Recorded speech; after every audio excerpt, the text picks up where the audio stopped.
Hello, thank you for joining us. This is the Miro Consulting webinar on Oracle Java and the licensing around it. We're just going to give everyone a chance to log in. We'll be beginning the webinar in just a few minutes.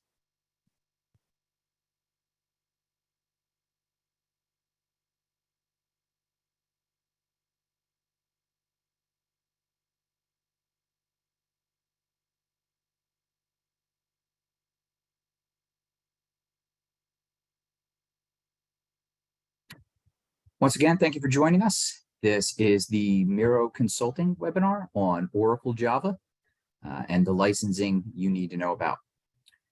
We'll begin the webinar in just about 30 seconds.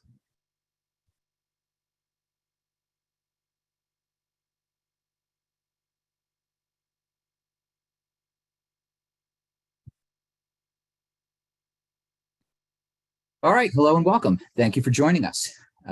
If you're here, you are looking to learn more about the licensing involved with Oracle Java, which has been newly licensable since 2019. My name is Sean Donahue. I am the VP of Marketing here at Miro Consulting. And this presentation was originally prepared by Tim Hegedus, our Director of Technical Services. I'll just want to start out in saying we have a great take-home from this. We have a great document that will summarize everything we are saying and showing you in the presentation. So don't feel the need to try to scribble down notes or anything like that. It'll be very difficult. There's a lot of information, and just be assured we will send you that right after the webinar here, so you can get the details and look up any individual information that you need.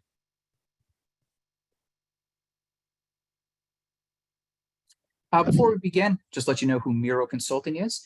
We're the leading global provider of software asset management and subscription services for Oracle, Microsoft, IBM, Amazon Web Services, and Salesforce. We specialize in license management, audit advisory, negotiation tactics, support management, and cloud services. And our mission is to help our clients maximize their ROI on their software license investments, stay in compliance, and successfully negotiate contracts. So let's go over the agenda for today. We are going to cover the types of Java subscriptions and the different releases. If you've ever heard of a Java version or a Java release, basically it means the same thing. Which ones are free, and then even more detail, which updates matter for which ones that are free. The new agreements that you will have to sign if you want to license Java. There's a couple different agreements depending on which Java version you're running, which one applies to you. What happens if you get a Java sales inquiry, aka a Java audit?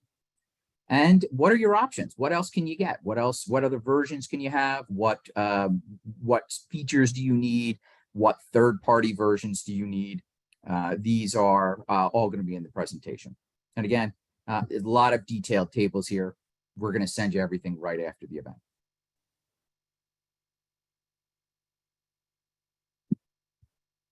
All right, so let's where we begin. So previously, Java was a free software suite. It became pretty ubiquitous. It's in just about everything.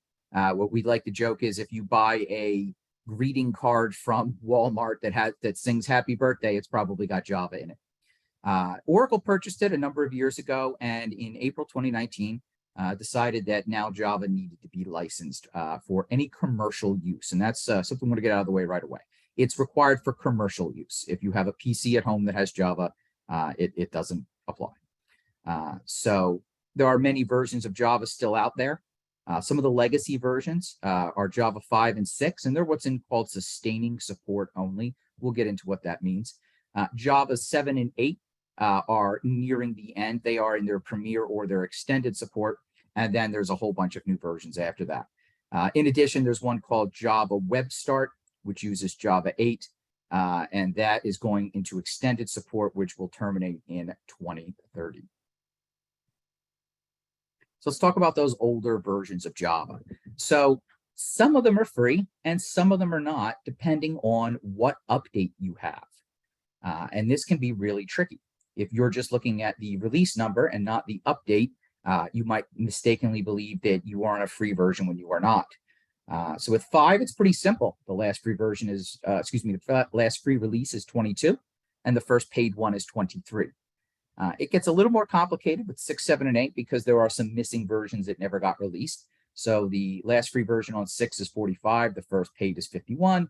7, the last free is 80, the first paid is 85.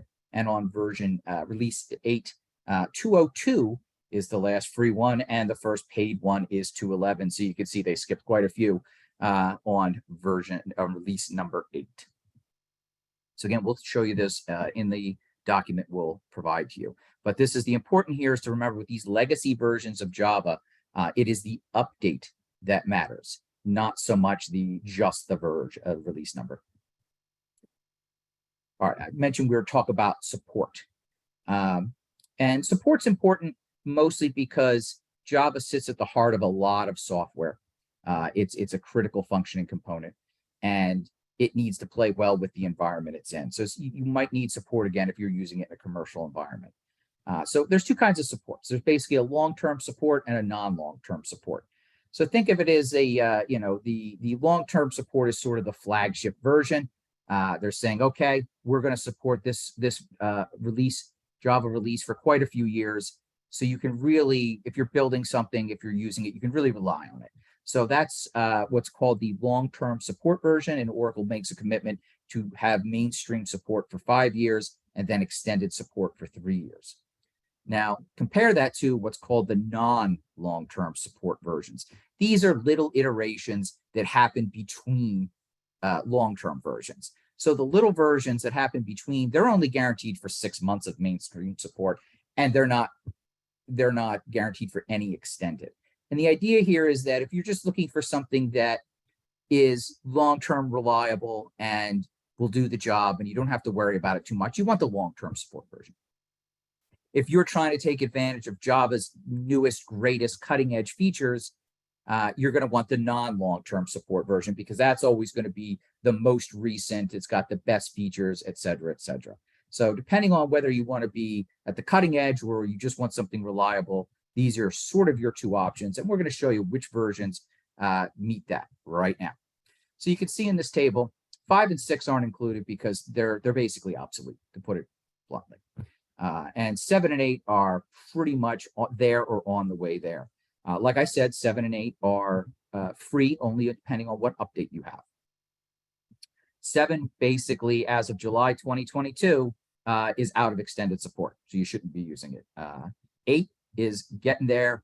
It's out of its premier support this year, and like we mentioned, it's going to run till December. Go back one.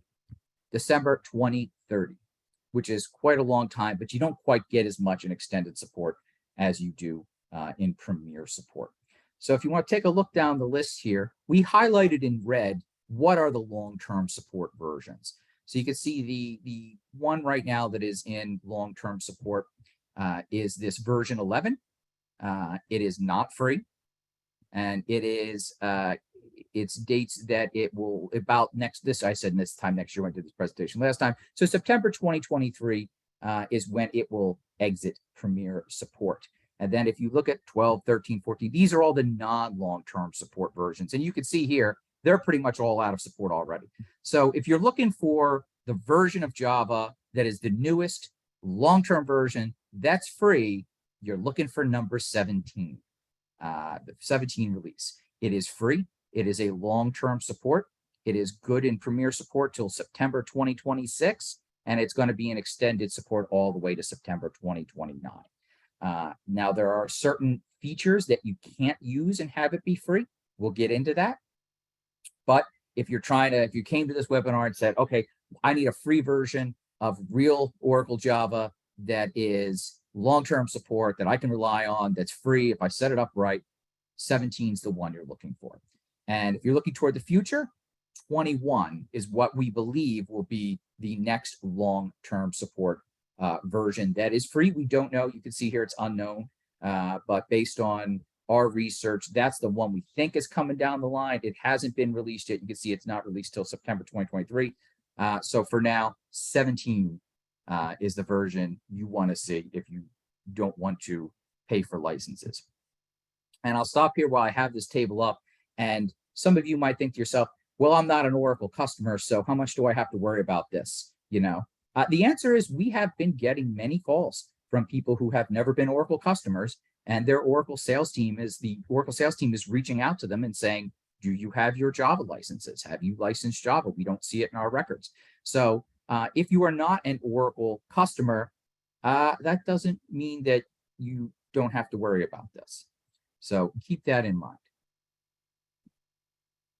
All right, so we talked about extended versus non-extended support.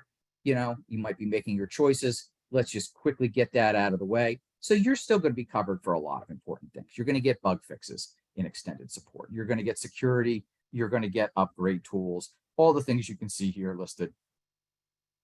It doesn't give you technical support, but for the important things, you will get it.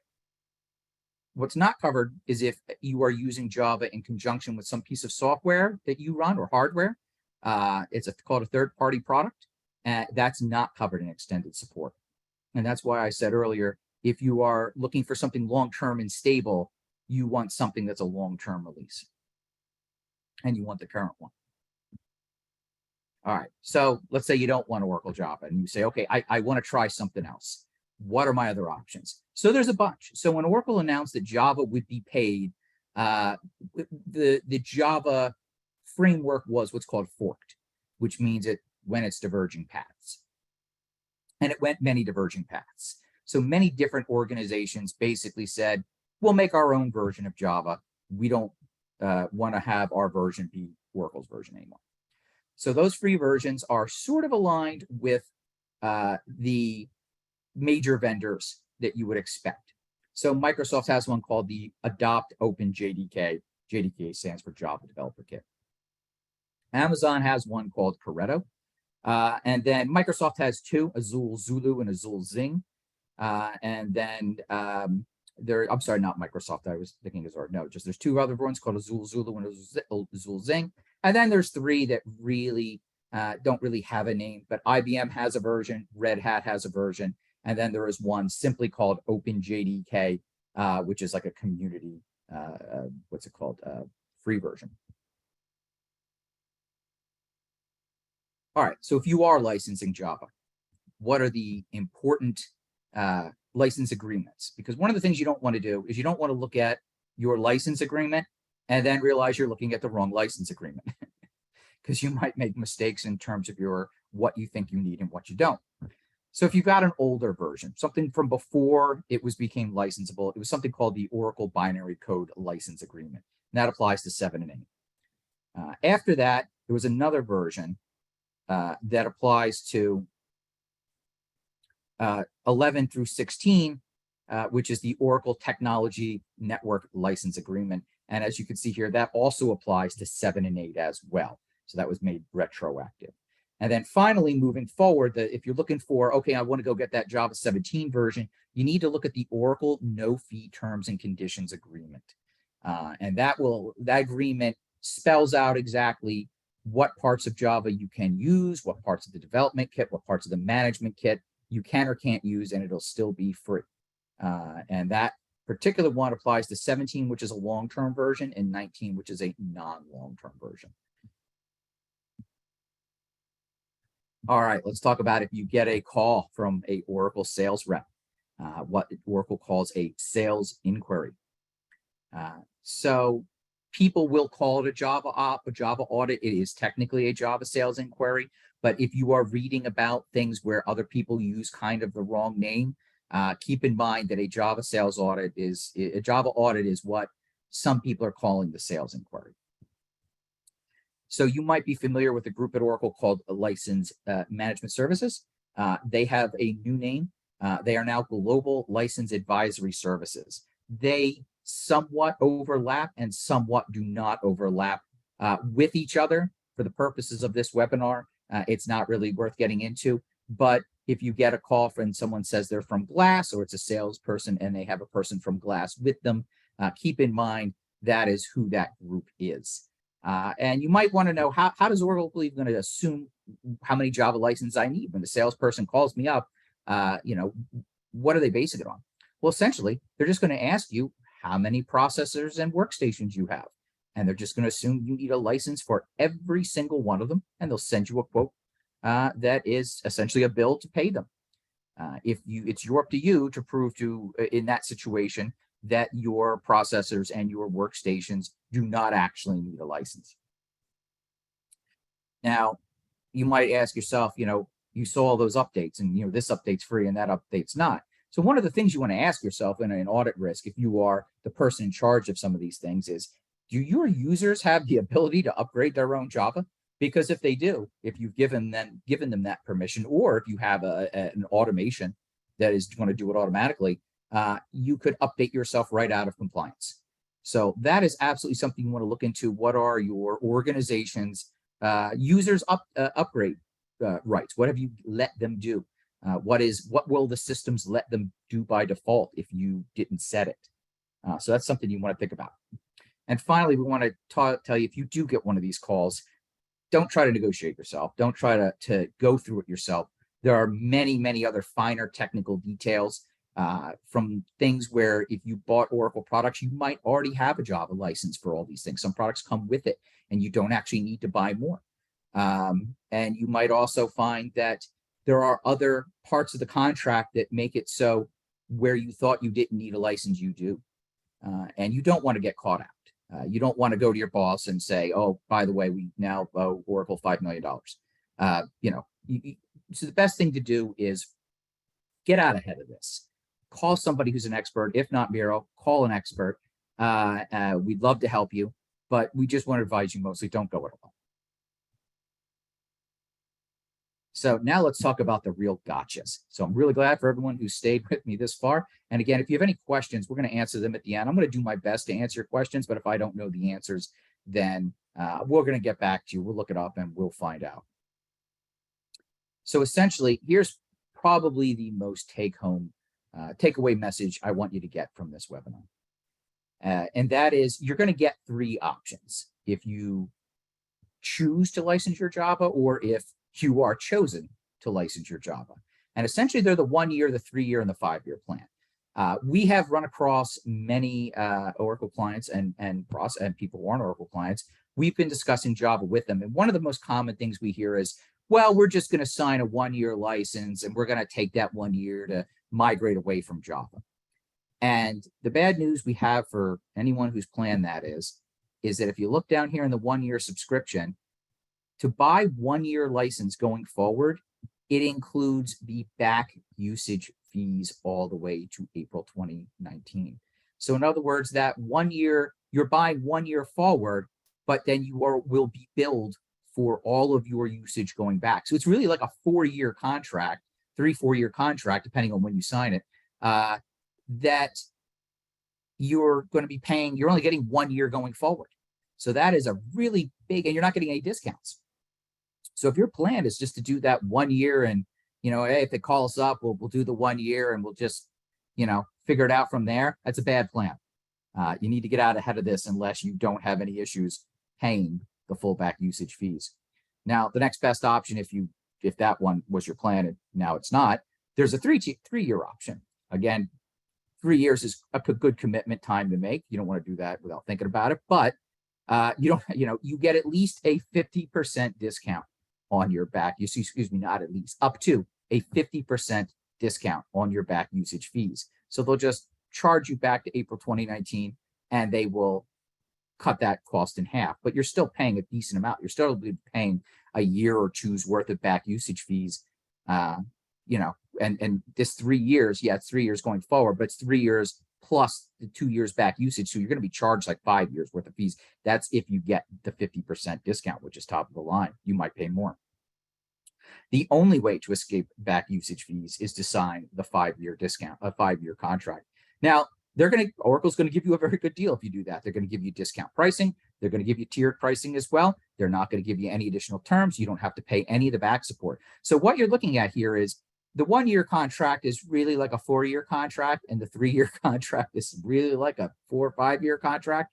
So they're almost all the same. The only difference is how much of your money goes forward as opposed to going backwards. So again, we'll send you this, but this is one of the most important things to consider.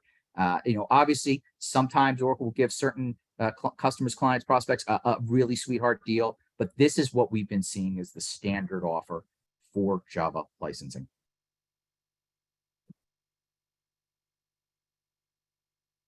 All right, let's do the takeaways. The biggest takeaway I want to give you is, before we get into these, is get ahead of this. Don't wait for Oracle to come knocking. Figure out at least what your exposure is. Figure out what you really need. See if you've already got some licenses for free. Know your position before you're forced to address it, before you address it publicly. Another one, the other main takeaway here is get some professional help to go through the fine details, to look at all the different things like, I'm using a free version. Oh, but I'm using a management pack that makes it paid, or I'm using the free version, but we are using the management console, things like that. There are many little details, too many to list, that it makes everyone's situation unique.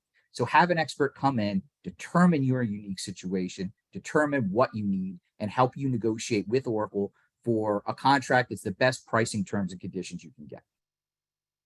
Long term, take a look at the alternatives if you're so inclined.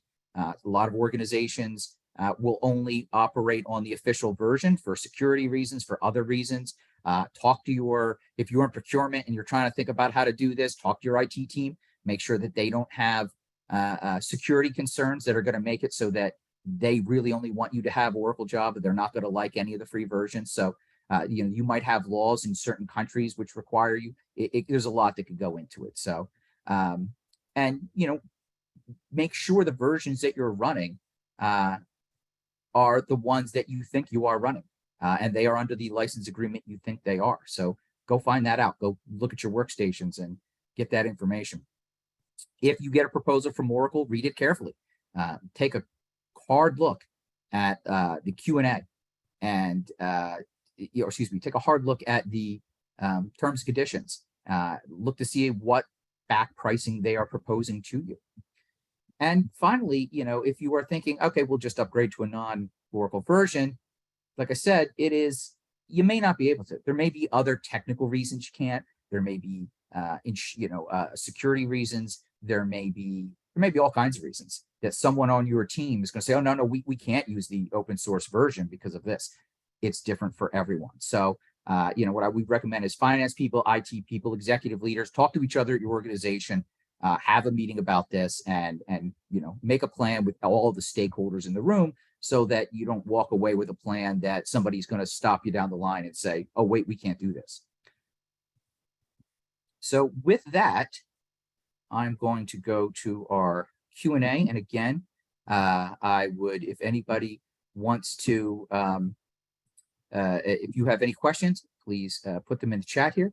And we will, not the chat, the Q&A box. And we will do them as we go here. So my first question, we're not going to read your name, we're just going to read the question. So my first question is, if Oracle installs Java along with their own products, is Java still a separable license? If not, is there a list of products? It depends. So it depends on many, many factors. It depends on what product you bought, when you bought it. Did you get special terms and conditions? Are you using it in a certain way? Do you have it connected to a certain thing? The list is practically endless variables in terms of whether a Java because a lot of Oracle products came with Java in them. And the short answer is, if Java came with it, you don't need a license for it. But the long answer is, it depends on so many other factors that that is not it happens, but it's not even most of the time. You got to look at all the other factors and have somebody come in and check all the details to make sure that your usage isn't triggering some other rule that says you do need it licensed. It's very complex. But again, if you want to discuss, give us a call. We'd be more than happy to discuss it with you, talk about your specific situation. We can help you figure out what you need to know. All right. Are there any recommended tools to scan the environment that would identify installations, versions, free, paid, etc.? There's some tools that will, there's something called the Java Management Console. I believe I'm getting that right. that is the sort of the standard. I believe there's a way to trigger it. I know in Windows you can, if you go to your run command, you can trigger Java. There's a Java console somehow that way, but that's only at the individual desktop station. Again, I'm sorry, I'm not as that technically deep, but there are tools that are the Java tools itself that will tell you what version you have and what release you have, what update you have. They will not tell you whether it is free. They will not get into any of the details. So that is something absolutely to consider. All right. The next question we have. If you use any Oracle product that requires Java SE, you are already licensed.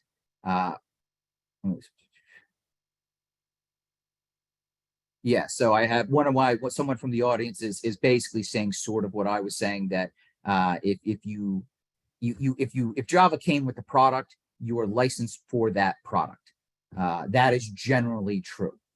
And we will, in this helpful person in the audience has provided me with an Oracle support note that I will push out when I send out the information I promised for this webinar.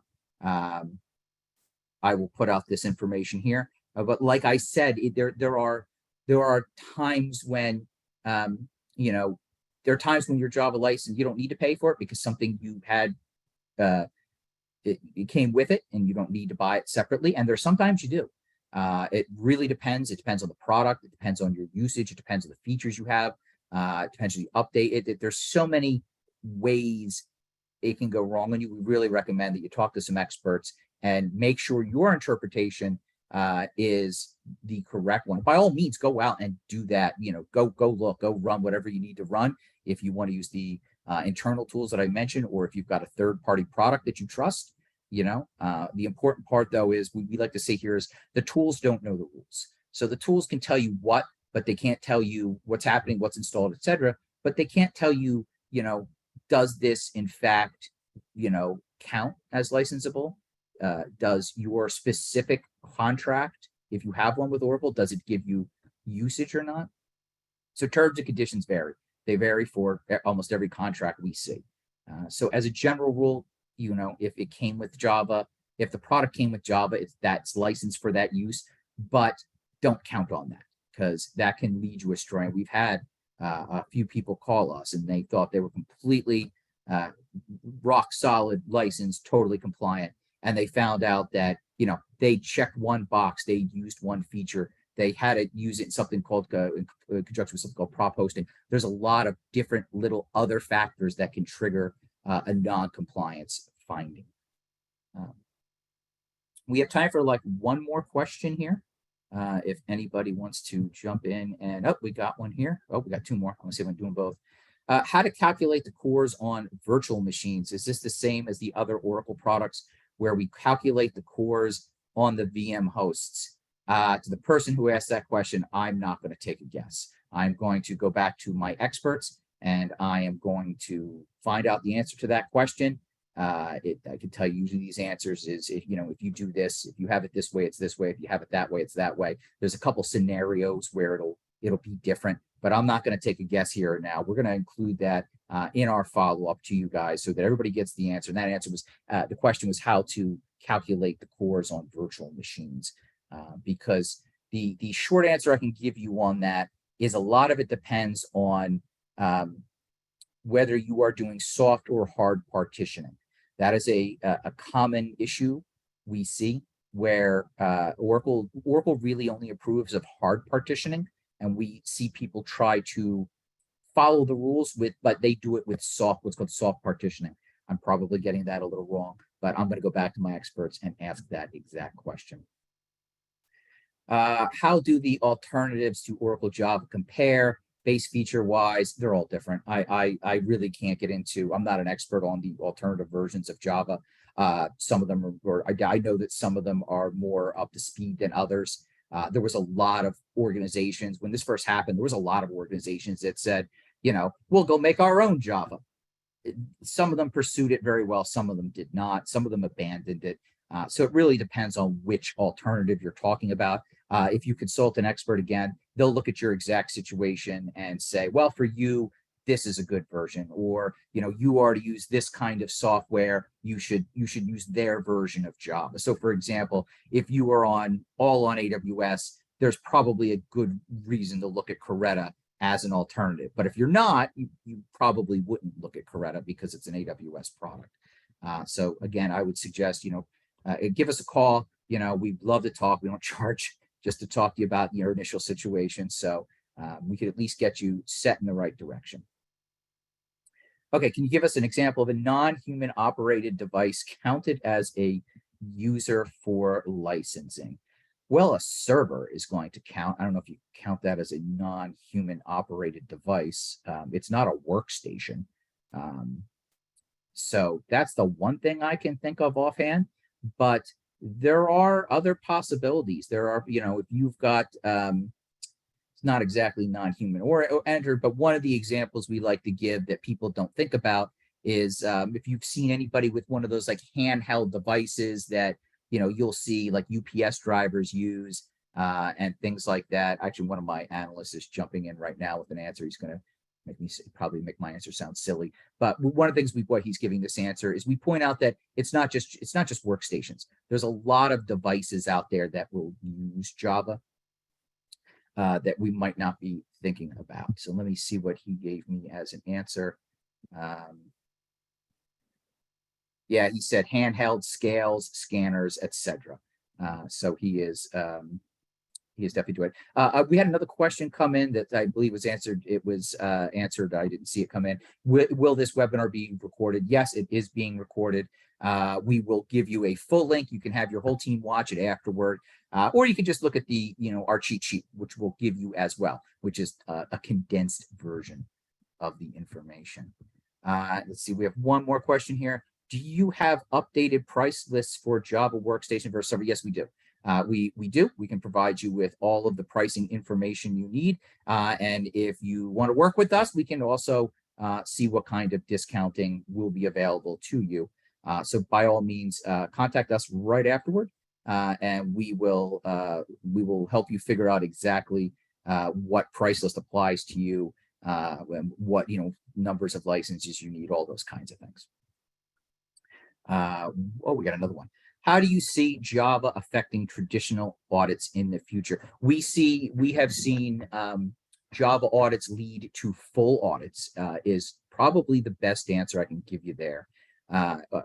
We've seen situations where essentially Oracle will call someone up and their team will either be slow to respond, they'll not respond, we come across IT teams that they don't want to pay the money for it. And they decide they don't have to. And we've seen situations where if you don't talk to Oracle, they're pretty good at things. They're not going to be crazy about it. But if you absolutely refuse to communicate with them, or you communicate in a very aggressive way that signals that you're not going to sit down at the negotiation table, we've seen situations where Oracle turns around. If you're an Oracle client, they turn around and say, okay, well, we're just going to audit your entire footprint. So now you don't got to worry about just Java. You got to worry about your entire Oracle estate. So that's what the interaction we've seen. So that's why we recommend, don't stonewall, don't, but there's more than just that. Make sure that you have the correct contact person. Make sure that Oracle isn't calling somebody up or emailing somebody who's no longer at the organization. It's yours. Remember, if you're a client, it's your responsibility to make sure Oracle has a contact person who's still at your organization, who's going to pick up the phone, who's going to answer an email. Because we've seen that. We've seen situations where a department, turns over or something like that, and the wrong contacts person's there, and eventually Oracle gets tired of trying to get contact, and they just assume that you're ignoring them. You don't want that to happen. So keep that in mind when you are, if you are an Oracle customer and you have Oracle products, talk to the Java team. It is a licensable product. It is legal. It is contractual. And contact someone like us so that you can have some expert representation and assistance and consulting, so you can do a deep dive and know exactly what you need and what you don't need. All right, I think that is the end of our questions. We ran a little bit over here in 5 minutes, about 5 minutes over. I thank everyone who stayed with me thus far. If you have further questions, I'd love to hear from you. You can contact us on the web at miroconsulting.com.